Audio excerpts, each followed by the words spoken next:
എന്തൊക്കെയാ നടക്കുന്ന ഈ കൊച്ചു കേരളത്തിൽ? ഇൻഫ്ലുവൻസർ SR ധന്യ, ഹെലനോസ് പാട്ട എന്നാണ് SR ധന്യ അറിയപ്പെടുന്നത്. വലിയ പ്രമുഖയായ ഇൻഫ്ലുവൻസറാണ്.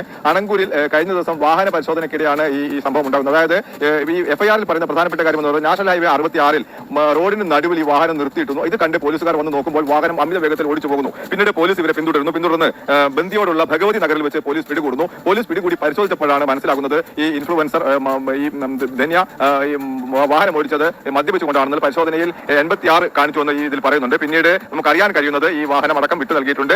ഫൈൻ ഈടാക്കിയതിനു ശേഷം വിട്ടു നൽകിയിരിക്കുകയാണ്. നമ്മൾ ഇതുമായി ബന്ധപ്പെട്ട് രാവിലെ പോലീസ് സ്റ്റേഷനൊക്കെ വിളിച്ചിരുന്നു. പക്ഷേ കൂടുതൽ വിശദാംശങ്ങൾ പറയാൻ അവർ തയ്യാറായിട്ടില്ല. ഇൻസ്പെക്ടറുമായി നമ്മൾ പലതവണ ബന്ധപ്പെടാൻ ശ്രമിച്ചെങ്കിലും അദ്ദേഹം ഫോൺ എടുക്കാൻ തയ്യാറായിരുന്നില്ല. അവസാന നിമിഷം ഞാൻ ഈ ലൈവിന് തൊട്ട് മുമ്പ് വിളിച്ചപ്പോൾ അദ്ദേഹം ഫോൺ കട്ട് ചെയ്യുകയാണ് ചെയ്തത്. എന്തുകൊണ്ടാണ് എടുക്കാത്തതെന്ന് അറിയില്ല, മറ്റെന്തെങ്കിലും തിരക്കുകൊണ്ടായിരിക്കും അറിയില്ല. ഇതുമായി ബന്ധപ്പെട്ട് പോലീസിന്റെ ഭാഗത്ത് നിന്ന് കൂടുതൽ വിവരങ്ങൾ ലഭിക്കുന്നില്ല. പക്ഷേ FIR വിവരങ്ങളെല്ലാം നമുക്ക് ലഭിച്ചിട്ടുണ്ട്. അതിൽ പറയുന്നത് ഇത് തന്നെയാണ്. വാഹനം റോഡിന് നടുവിൽ നിർത്തിയിട്ടുള്ളത് അത് ഗുരുതരമായ ഒരു സംഭവമാണ്. പ്രത്യേകിച്ച് നാഷണൽ ഹൈവേ 66-ൽ അതും പുലർച്ചെ സമയത്ത് ഈ 2 മണിയോട് കൂടിയാണ് ഈ വാഹനം പിടികൂടുന്നത്. അതിന് മുമ്പ് ആണ് ഇത്തരത്തിൽ ഏകദേശം 12 മണിക്ക് മുമ്പായിരിക്കണം ഇത്തരത്തിൽ വാഹനം ഈ നാഷണൽ ഹൈവേ 66 നിർത്തിയിരുന്നത്.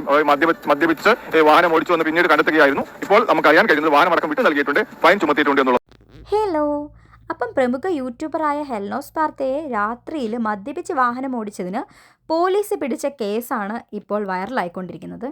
രാത്രിയിൽ 2 മണിക്ക് എവിടെയോ വണ്ടി നിർത്തിയിട്ടു. അത് കണ്ട് ജസ്റ്റ് ചോദിക്കാൻ ചെന്ന പോലീസുകാരെ കടത്തി വെട്ടിക്കൊണ്ട് അതുകൊണ്ട് പറന്ന് പോലീസുകാർ പുറകെ ചെന്ന് ഓടിച്ചിട്ട് പിടിക്കുകയായിരുന്നു.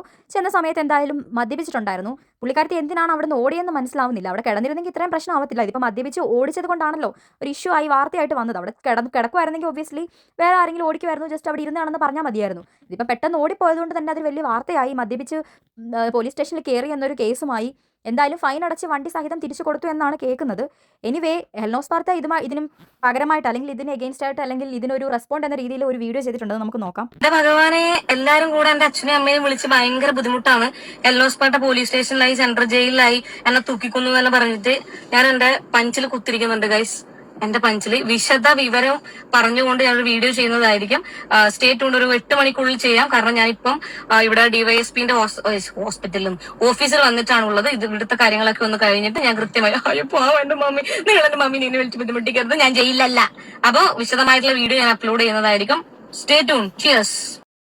അത്യാവശ്യം കോൺട്രവേഴ്സീസായിട്ടുള്ള എല്ലാ വീഡിയോകളും ഈ ഇടയ്ക്ക് കല്യാണിയുടെ ആയിക്കോട്ടെ അങ്ങനെ പല വീഡിയോസിലും വ്യക്തമായിട്ടുള്ള മറുപടികൾ ഇതൊക്കെയാണ് നല്ല കാര്യങ്ങൾ, ഇത് ശരിയാണ്, ഇത് തെറ്റാണെന്നൊക്കെ പറഞ്ഞിട്ട് വളരെ വ്യക്തമായിട്ട് സമൂഹ മാധ്യമങ്ങളിൽ വളരെ ഇതായിട്ട് പറയുന്നൊരു വ്യക്തിയാണ്. അപ്പം ഹെലനോസ് പാർത്തയ്ക്ക് ഇങ്ങനത്തെ ഒരു ഇൻസിഡൻറ്റ് ഉണ്ടായപ്പം എന്താണ് പുള്ളിക്കാരത്തേക്ക് പറയാനുള്ളതെന്ന് നമുക്ക് ആദ്യം നോക്കാം. ഇത് ഇങ്ങനെ ഒരു സംഭവം നടന്നിട്ടുണ്ടോ, എന്താണ് അതിനകത്ത് കറക്റ്റായിട്ട് നടന്നത്? കാരണം ഈ വാർത്തയിൽ പറയുന്നത് നമുക്ക് 100% വിശ്വസിക്കാൻ പറ്റത്തില്ല. അപ്പോൾ ആദ്യം ഹെലനോസ് പാർത്തയ്ക്ക് എന്താണ് പറയാനുള്ളതെന്ന് നമുക്ക് കേട്ടിട്ട് ബാക്കി കാര്യങ്ങൾ നമുക്ക് സംസാരിക്കാം.